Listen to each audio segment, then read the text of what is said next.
Բարի երեկո սիրելի բարեկամներ։ Այսօր ունենք դարբեր հայդակիրը, որ ոչ միայն Հայաստան, Արցախ, պիտի երթա Միջին Արևելք եւ սկսենք Երուսաղեմեն։ Այսօրվա մեր հյուրն է, մեր շատ կարևոր անձնավորությունը, որ պատասխանատու պաշտոնություն ունեցած է Պաղեստինյան հարաբերության մեջը։ Պարոն Մամուել Հասասյանը, բարի եկացեք։ Բարի տեսանք։ Քիչ das describe-եք, որտեվ մեր համայնքին համար ցանոթ անձնավորությունը չեք, դուրսեն եք, so քիչ background-ը ծեր ինչպես է։ Yeah.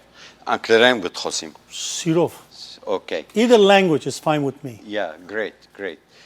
Well, you know, I'm a Jerusalemite. I was born in Jerusalem. I got my education at AUB, American University of Beirut, and I went to the United States back in '75. I got my MA and PhD from Ohio. I went back and I became Dean of Bethlehem University, then the President of Bethlehem University. I was involved in higher education. I was also involved in politics. I used to be involved with Mr. Faisal Husseini, who was in charge of the Jerusalem file. And then I became, you know, the top expert on Jerusalem. And during Camp David, I was in charge of the Jerusalem file. So until then, you know, I kept my academic background. Until 2005, I was assigned to become an ambassador to the United Kingdom by President Mahmoud Abbas. I stayed there for 13 years, and then I moved to Hungary for 1 year. And now this is my 4th year as an ambassador of Palestine in Denmark. I come from an academic background. I am a distinguished professor. I taught at the University of Maryland for 26 years, and I'm published. I write not only on the Palestinian issue, but I wrote several books, pamphlets. I gave so many lectures on the issue, the Armenian issue, the genocide. And in 1988, I wrote a book on the Qarabakh issue, which was, you know, at that time when the Soviet Union crumbled, and with the earthquake that happened, 1988, I envisioned the crumbling of the Soviet Union and the new vision of a new Hayastan. So I predicted it at that time in 1988, and you know, I'm an alert observer on the Armenian issue, but I'm much more involved as an ambassador, as politician, with the Palestinian issue. As you know, today Palestinians and Israelis are stuck between the historically inevitable and the politically impossible. As you can see, settlements are growing, and things are getting really worse in that part of the world. And of course, we know the connection of the Israelis with the Azeris, how they, you know, armed them. And with drones. Yes, with drones and all kinds of. We knew that long time ago. What we call the Israeli connection with the Azerbaijanis. You think the relationship between Israel and Azerbaijan is purely on economic basis? Like Azeris is selling their oil, and Israel gets 40% of its oil from Azerbaijan. Yes. And Azerbaijan gets advanced weapons. These drones were killers for Armenia. It destroyed the Armenian army. Yes. First of all, 2 things. There is always the national interest of a country. And that national interest is based basically on the economic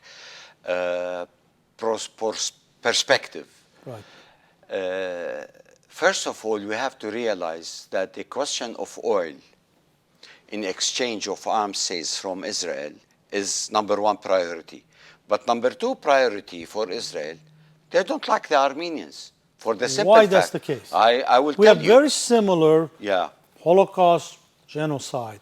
Yes. Diaspora. Absolutely. Why the 2 people should be in bed together as opposed to being enemies, as you indicated? Yes. Let me tell you first that in 1939 until 1944, when the Holocaust took place, the Jews wanted to capitalize on being the victims of the world.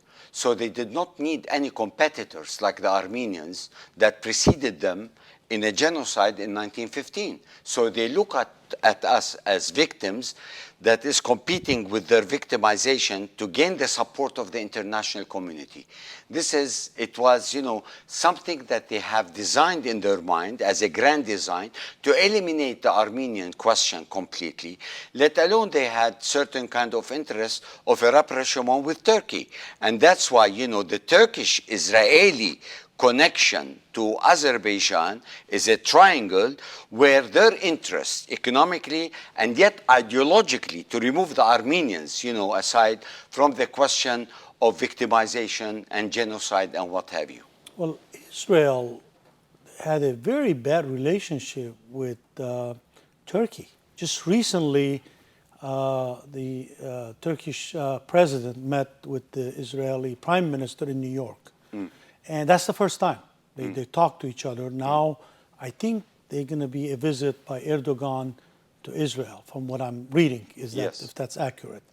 So what's your analysis on that? I mean, how could these two arch enemies, they talk horrible thing against each other, now they're all selling their friends at the Armenian expense? Yes. Well, first of all, we have to understand that there are mutual interests. Turkey is a member of NATO. Israel is a satellite proxy regime to the United States. So there are certain mutual interests that makes them involved in certain kind of relationship. Why should they take, such a position against Israel when Erdogan today, he doesn't care basically about ideology or religion as much as he cares to be a member of NATO, and yet he is striving to become a member of the European Union. So he has to schmooze the Israelis as an entree to the United States, to push them, to get them into the European Union, where, their vested interest economically will be highly significant. And Turkey, let's don't forget, is the only country that kept good relations with Russia in this time when everybody was against Russia because of Ukraine war. Yes. But Erdogan had kept very good relation with Putin. Yes. Well, let's not forget that. No. You're absolutely right. This is a far-sighted policy by Erdogan. And that's why we should not look at Erdogan playing the religious card.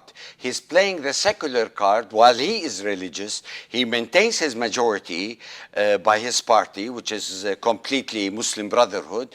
But yet at the same time, he is selling the issue of Turkey economically to the world. And this is his major concern in having strategic allies, being on the fence, not trying to antagonize the Americans, as well as not to take sides on the issue of Ukraine and Russia, because eventually the Russia-Ukraine is going to be solved at the table through political negotiations where they don't want to be part and parcel, especially most Europe is helping Ukraine by giving them arms, medical supplies and what have you. But Turkey sat on the fence and tried to be neutral on this issue.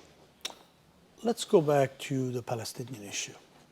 Just let's discuss that for a second, since you have expertise in this area as well as being born in Jerusalem. Where do you see this? You think ever going to be two-state solution here? A Palestinian state and Israeli state? Or the Palestinians are so hawkish now, they don't want to give the Arabs anything. Basically, they're going to ignore the Palestinian issue because the way, the current regime is very fanatic, very pretty much hawkish approach against the Palestinians, and Palestinians will be without a state. Well, let me tell you, the two-state solution is the only talk in town because it has been shouldered as a responsibility by the international community. And after the Oslo Agreement, we were supposed to have our independence in 1999. But when Netanyahu came to power, he did not want to give one budge, basically, for implementing the two-state solution, because they started expanding the current settlements and they started building much more settlements. The Arabs here, beyond empathy, they haven't basically supported the Palestinian issue symbolically.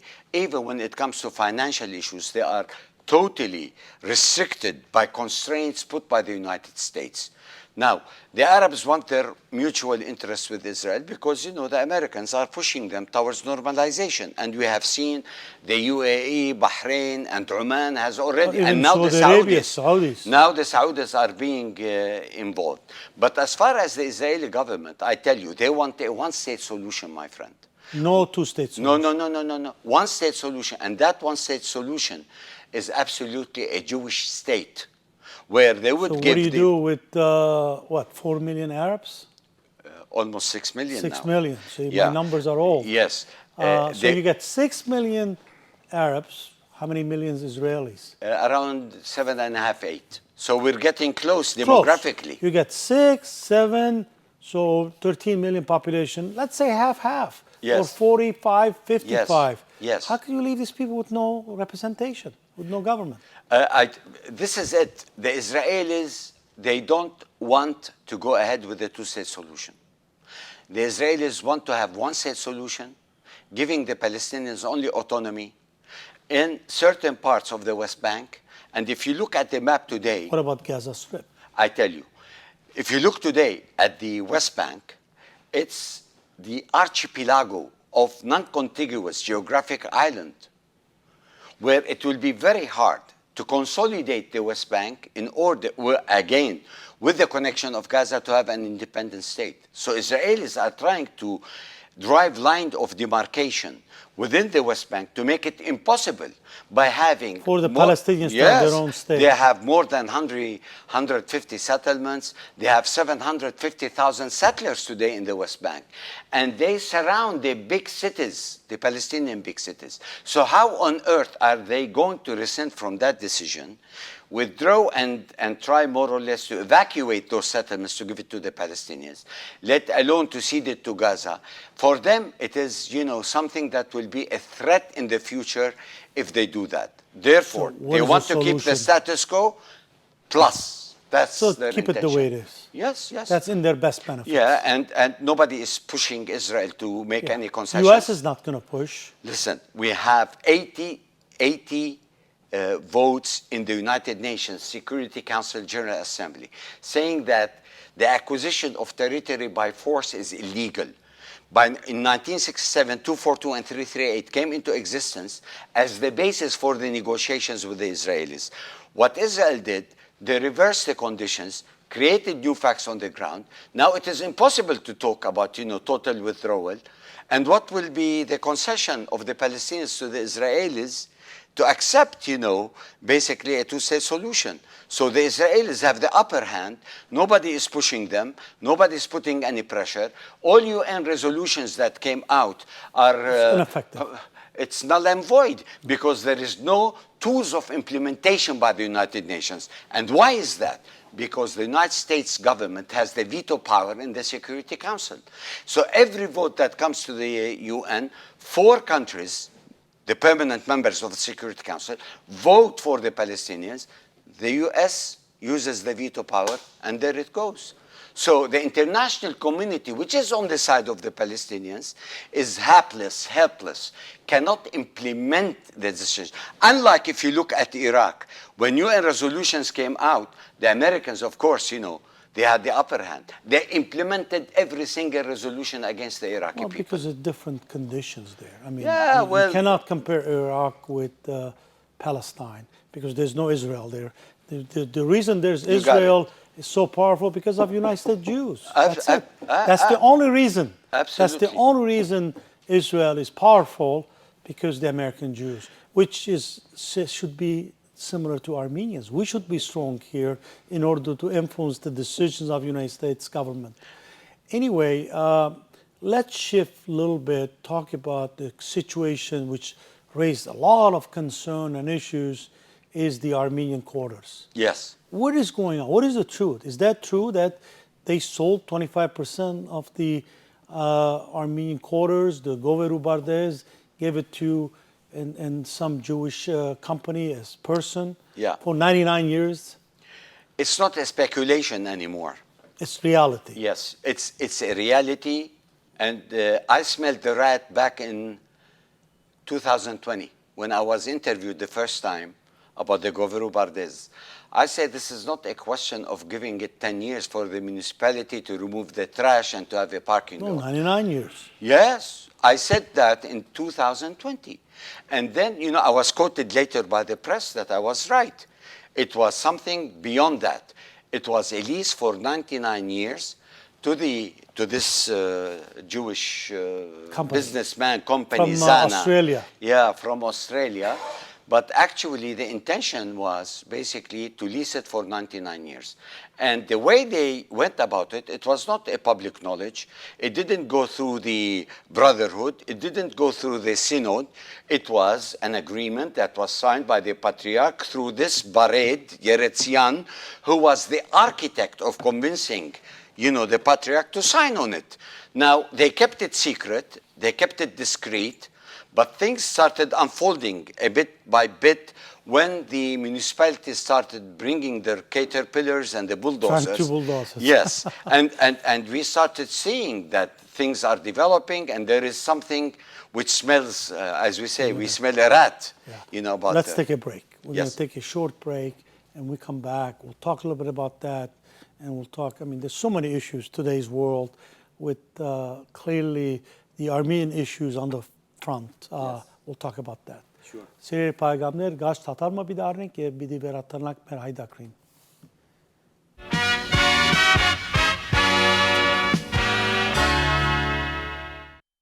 Գովազդի համար զանգահարել 747 221 7771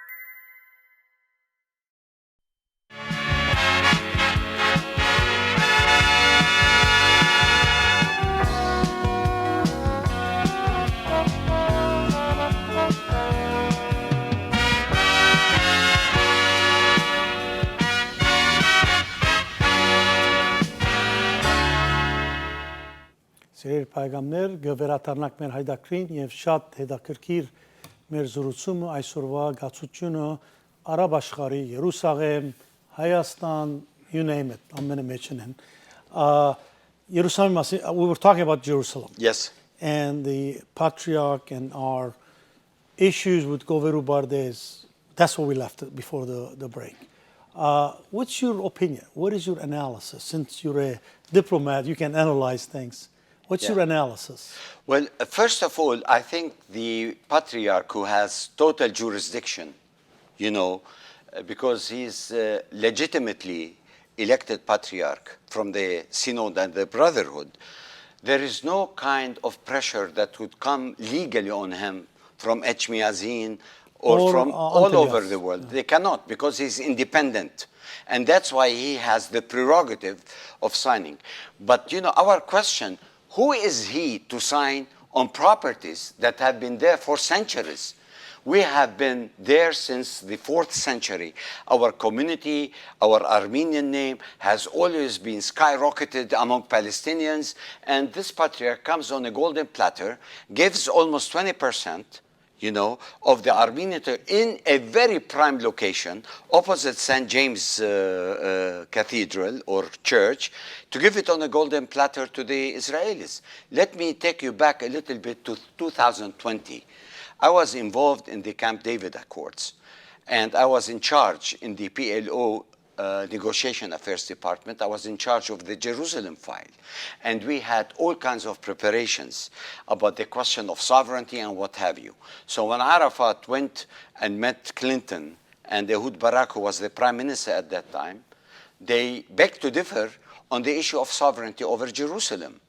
And the key question was the sovereignty over Haram Sharif slash I don't even like to say the word Temple Mount. But the second issue, which was sticky, was the Armenian Quarter.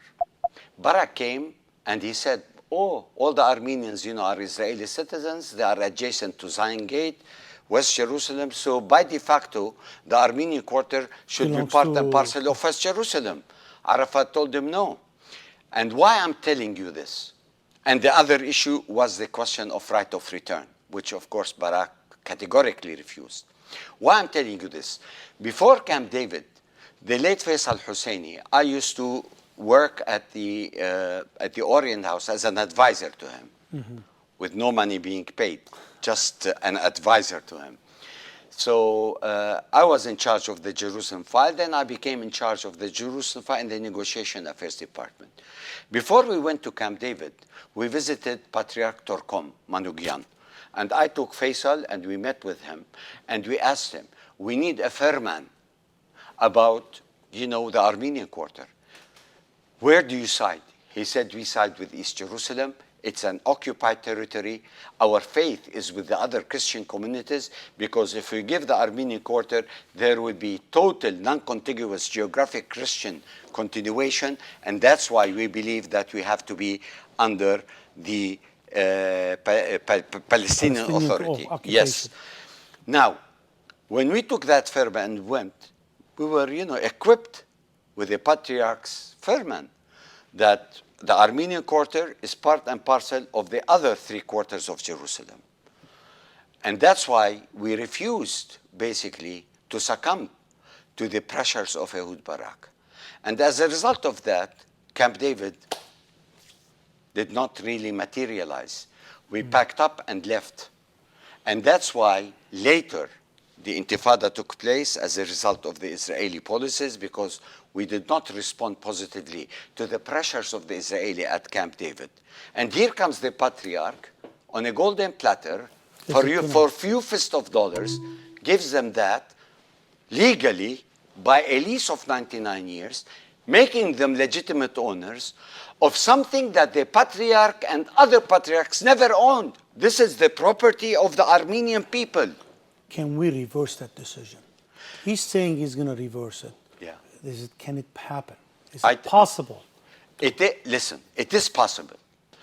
I made an interview on CivilNet when I was in Armenia.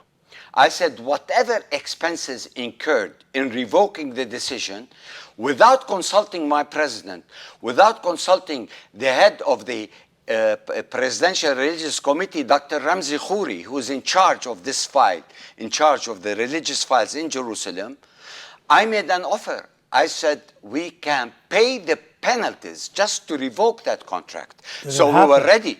No, of course the Patriarch. Till today hasn't happened. Uh-huh. Till today has not happened. No, because that's the issue. Because the Patriarch has the intention. You see, the question, it was not only Goveru Bardes, but we realized that this guy sold the seminarium, the Burghulji place, 5 more residents, 20%. Goes all the way to the Kishla, which is, the prison in Jaffa Gate for the Israelis. Look at that compound, which is a prime compound, priceless compound, is given on a golden platter for a few $1 million.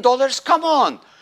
Why do the Patriarch or the Patriarchate need money? Look how much money he gets from the Armenians abroad, how much money he is collecting from rents from Jaffa Gate, how much money is getting rent from Jaffa City, Haifa City. The Armenian Brotherhood does not need money. They have enough money. So why did he did it? Why?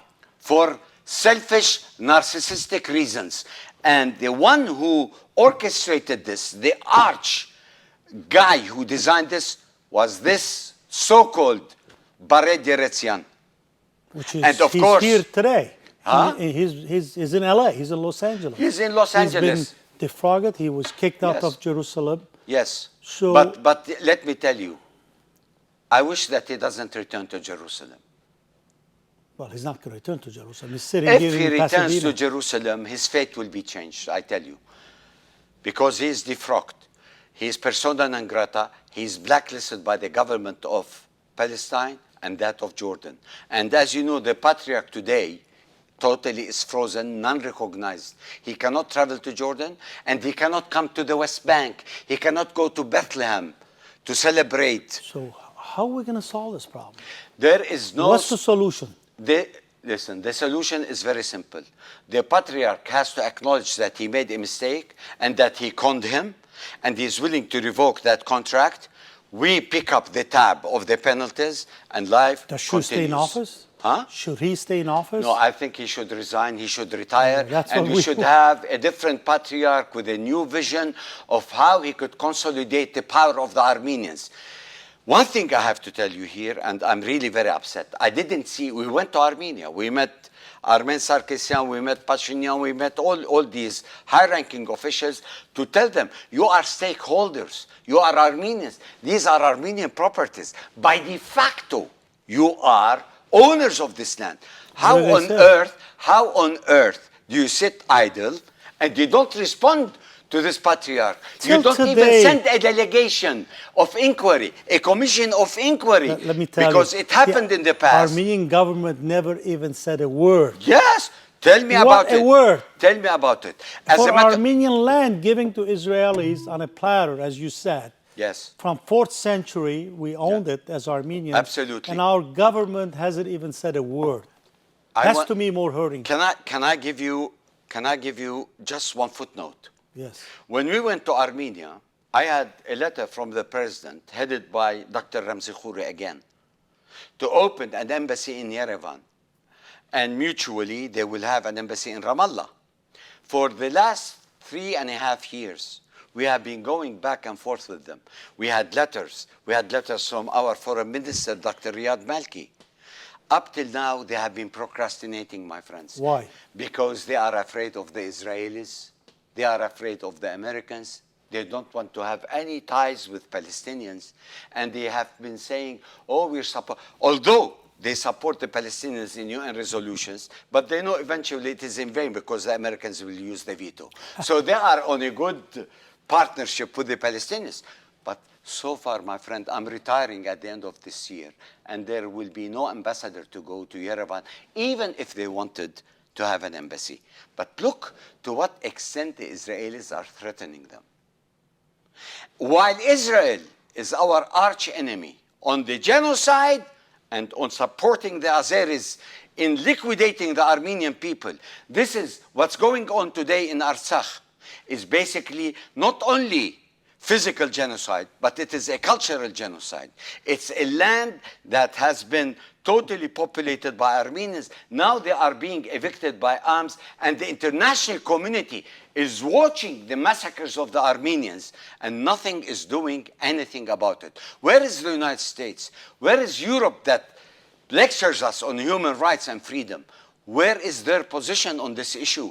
Why are they supporting, a country that is committing heinous crimes against the Armenians in Artsakh and not even wagging their tails about it? There is a conspiracy here. Are we going to go through another genocide in order to be acknowledged and recognized by the international community? Are we going to continue to be the victims of this horror that human has been inflicting upon us? For how many years are we going to tolerate that? And our Armenian leadership, unfortunately, and I must say it on television here, for the last 30 years when we managed to get Artsakh, what did we do in terms of preparation?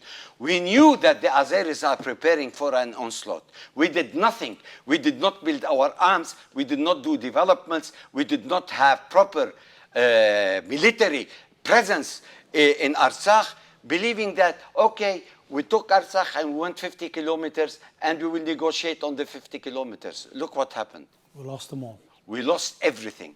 And I think personally, Artsakh is not going to come back. What is taken by force, my friend, has to be taken by force. And our Armenian government, Armenia, is weak now. Militarily, we are weak, and we should capitalize internationally about the human rights violations of the Azeris. Maybe some kind of a negotiated settlement will take place with a joint sovereignty or whatever. I don't want to go into details now. I have a plan of how to solve this problem. But of course, nobody pays heed. Why would Azeris settle it when you just clearly said they took it by force? Yeah. When you take it by force, why would you give it? You're not going to give it, period. I'm not talking about Azeris giving it. I'm talking about the pressures of the international community. I think the Russians could play a seminal role in that. Russians were against us. They sided with the Azeris. Even though we're members of their collective HOP, whatever they call it. Security pact. Pact they have. Even with that, Russia did not do anything to lift its finger. Let me tell you, the security pact is with Hayastan and not with Nagorno-Karabakh. The Russians came out of it clearly saying Karabakh, or I don't use Karabakh, Artsakh, is basically an independent oblast. We cannot, through our mutual security pact, to be involved militarily in helping you to the Karabakh scene militarily. But if Azeris attack Hayastan, it's a different story. This is the position of Putin. They already inside Armenia. They're not doing anything about that.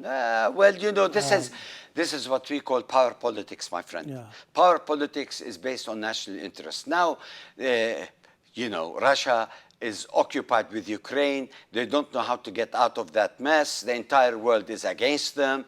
And what is Karabakh for them? It's nothing. Artsakh is nothing for them. It's not a priority now. And that's why we don't see Putin much involved in this, except for ceasefire and what have you. And even with the ceasefire, look what they're doing. It reminds me of the genocide when they started, you know, all these caravans, killing them people. This is what's happening. They said the Turks succeeded, the triumvirate, Anwar, Talat, Jamal Pasha, in, you know, putting us in the desert and killing us. Why not doing it again? Aliyev is doing exactly what the Turks are instructing them to do. 100 years later, history repeats itself. Yes. Imagine 100 years later, and the international community that is supposed to be civilized and advanced, they are worried about the gay movement, and they're not worried about the slaughtering of Armenians. And this is our international community. My friend, this is total decadence now. We are, I think in my lifetime, almost 50 years, I never seen the Armenian nation in this bad shape. You clearly said in 1915, it was a horrible genocide. The Armenians were slaughtered, and whoever left was left to Syria, Lebanon, Egypt, whatever. Palestine, some. Yes. I think we're living almost the same, to a different degree, almost the same conditions where the Armenian nation, almost 10 million of us today, is living in that shock, in that psychological devastation that we face. We never thought, we always fed this nonsense that the Armenian army is so strong, you know, if they attack us, we'll go all the way to Baku and we'll take more lands. The former defense minister said, war, more lands means to us. None of that materialized. Our army, what Erdogan just said a few days ago, within the first day was destroyed. Putin tried, 5 days later, trying to make a ceasefire and settle it. Armenia said no, because we're going to give the Turks back, Azeris back into Sushi. We're not going to do it. And guess what? We lost it all. We completely got devastated. I am in shock, and every other Armenian in this world is in complete shock. I cannot imagine what happened.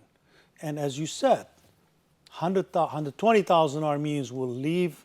Already 76,000 as of today left already Artsakh, and the remaining is a matter of time. They will leave. We'll never get it back because they took it by force. As you clearly said, we're never going to see Adana. We're never going to see Marash. We're never going to see Sasun. And gone. Gone. I mean, it's our dream. We always sung. We're patriotic, but reality on the ground is not there. And how do we? I don't want to. Even though it's a bleak, we always have to give hope. Yes. And hope that the future is better for the Armenian nation. We as Armenians, we always have to think and pray, because prayer is part of our culture, that tomorrow is going to be better than today. How do you see the future? I'm coming to that question after making a long introduction. Yes. First of all, the objective conditions of 1915 is recurring today. The self, not the object, the self conditions have not changed much after 100 years of a genocide. We did not learn the lesson from the genocide.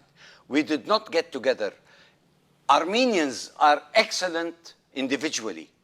They're innovative, creative, survivors, wherever you put them. Successful businesses. Absolutely. But as a collective, We have always been a failure, my friend. And the Armenians thought that, okay, now we have Artsakh, we're sitting laid back, nothing is going to happen, we got, what we want, and that's it. They never think strategically. They are myopic. They are the maestro of tactics. But when it comes to strategy, they are very myopic. We don't think like the Jews 100 years ahead of time. And that's why on impulse we react to what happens. But the objective conditions were there for us to lose the war because we did not perceive that that day is going to come, and that day came very soon after 30 years. And now we are paying a heavy price for our short-sightedness, for our not thinking collectively, for not consolidating our power, our influence in the United States, in the international community, in Europe, and what have you. And now we are paying a heavy price. How are we going to reverse the conditions? And we are so weak militarily for the coming 50 years that we cannot visualize the liberation of Artsakh, by the Armenians. It's gone. And this is what I call the pessimism of the intellect, and like you, the optimism of the goodwill. You think Armenia will be safe? No. I don't think Armenia will be safe if they continue with the same mentality. If they only continue about just having money and corruption that is going on there, my friend, Armenia is not safe. Armenia is for sale. You think we'll have Armenia in the next 10 years? In the next 10 years, I think there will be Armenia totally divided, my friends. And I can see Armenia, if the conditions continue the way they are continuing with this corruption and what have you, in 20 years, I don't see an Armenia. Armenia becomes enclaves and not a republic of which one time we were proud in 1918, but at that time, we said we better be red than dead. But now it's our choice that we are selling out Armenia. Last question. Please. Go back to Jerusalem. What do you think is going to happen? Well, we're trying our best with lawyers, with international community. Maybe we are going to take these hearts to the International Court of Justice, because there are many loopholes in this agreement, in the lease, where we could invest so much money and get a resolution from the International Court of Justice to revoke this. The Patriarch now is a little bit under pressure that he could, for the right price, revoke that contract. Whatever but we don't know. He got paid it back. Yeah, but we don't know. 3 million, I heard he got 3.3, whatever the amount is. Pay the 3 million back and get our dignity back, at least. The question, sir, is not money. We don't know what goes on behind the curtains. Was he threatened by the Israelis? Was he forced by the Mossad? Was he forced, by the Israeli government to give them something that they couldn't get in the negotiations at Camp David? This is the political question that we are after. It's not a question of monetary funds, because the money, we can raise it. We, Palestinians, we can raise it. We can give it to him. Give it back to the Armenians. Revoke it. Because the Armenian Quarter is an integral part of the Old City, my friend. And the Old City is on the United Nations UNESCO heritage. Who are you to decide on giving the... You should maintain the status quo. These are occupied territories. Till there's a final settlement. Yeah. Until there is a final settlement. And the Armenian, they are protesting every Friday. They are doing their best just to keep, the Armenian issue on Goveru Bardez on the radar. But to what extent these Armenians are going to continue in doing that? He is trying to threaten them. He's trying to evict them from their houses. Some of them are getting money and this and this and this and that. I mean, it's ugly, my friend. It's very ugly. There should be an international move, and I hope we will get the right lawyers internationally to get that property back. We will pay for it, and let the Patriarch live forever. At least he could get back his dignity before he goes into the annals of history, which is garbage. this is where he belongs today. Unfortunately, I'm saying this. You want to say anything more? We're almost at the end. After that, the passionate plea, Yeah. I just want to get the last word, and I'm going to say goodbye. Let me say Is this. there anything positive, maybe? Am I imagining this thing? Yes. Why would the Armenian nation, 10 million of us, educated Armenians, a lot of successful business people, we're in this worst part in our history since the genocide, I would say. Yes. How do we get out of it? What's the solution? We have to think of Armenia. We have to think of our community in Jerusalem. We should put our differences aside. If you bring 3 Armenians together, you have 3 opinions, my friend. We have to overcome this factionalism among ourselves. We have to put priorities. Armenia is our motherland. These properties in Jerusalem, we should maintain them since the 4th century, and we should think collectively rather than individually.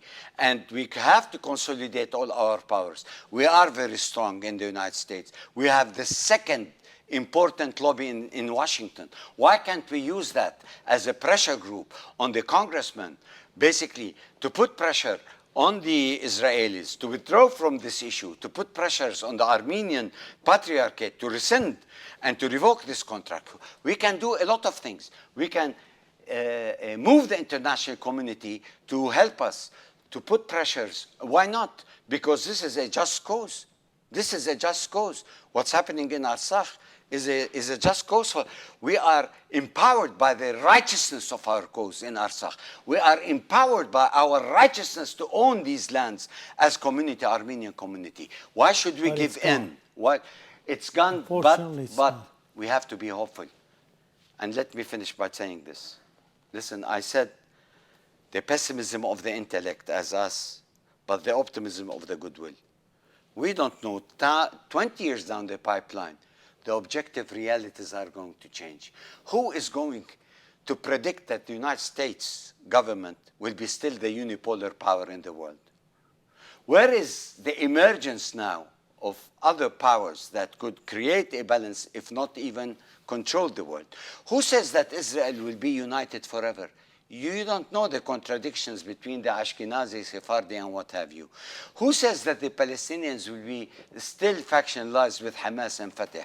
Who can still believe that 1.5 billion Muslims are going to sit idle and watch the desecration of their Haram al-Sharif and Al-Aqsa Mosque? Things will change, my friend. It's only history that can tell.